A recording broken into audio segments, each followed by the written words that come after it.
सुनिए परमेश्वर की योजना आपके जीवन में क्या है। जब परमेश्वर इस मिस्र में से इज़राइलियों को निकाल कर लेके आया, तब यहोशू जब उनकी अगुवाई कर रहा था, तो प्रभु ने उन्हें कहा, जब तुम इस यरदन नदी से पार जाओगे, तो जब तुम पार निकल जाओ, तो जो याजक जहाँ पैर रखे, उस जगह से तुम पत्थर उठाओगे और अपने-अपने गोत्र के हिसाब से तुम वो पत्थर लेके जाके जहाँ तुम निकलो, पार जाओगे, वहाँ पर रखना। वो पत्थर तुम आने वाली अपनी पीढ़ी को, आने वाले अपनी जनरेशन को, बेटे को, बेटियों को वो गवाही टेस्टिमनी के रूप में बताना कि परमेश्वर हमें उस मिस्र से यहाँ पर निकाल कर लेके आया, कैसे उसने अचंभे काम किए।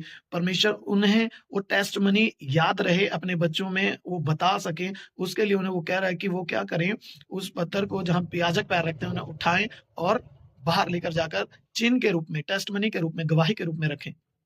तो परमेश्वर चाहता है कि आप आने वाली जनरेशन को अपनी गवाही सुनाएँ, जो परमेश्वर ने काम आपके जीवन में किए हैं, वो आप उन्हें बताएँ।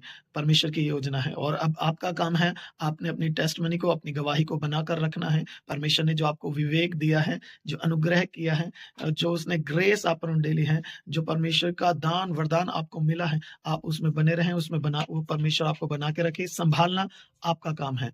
आप उस सँभाल के साथ उस वरदानों को, दानों को सँभाल कर रखेंगे, तो आप आने वाली अपनी पीढ़ी को, अपने बच्चों को उस सारी गवाहियों के साथ ब्लेस कर सकेंगे और चिन्ह के रूप में परमेश्वर ने आपके जीवन में गवाही दी है, उस गवाही को बना के रखें, वो आपका काम है, उस पर काम करें। आपका विवेक आपसे अलग ना हो, आपका वो जो परमेश्वर ने आपको मसा किया है, जो परमेश्वर ने आपको अभिषेक किया है, वो आपसे अलग नहीं होना चाहिए। आपको उस पर काम करना और पकड़ के रखना है ताकि आप आने वाली अपनी पीढ़ी को, जनरेशन को, अपने बच्चों को वो बातें सिखाएँ। इसीलिए परमेश्वर ने उस इज़राइलियों को, मिस्र में से निकले इज़राइलियों को कहा कि तुम क्या करो, जाकर यहाँ से पत्थर रहो और जब तुम्हारे बेटे, बेटियाँ, पोते तुमसे पूछें, तो तुम उन्हें ये गवाही देना।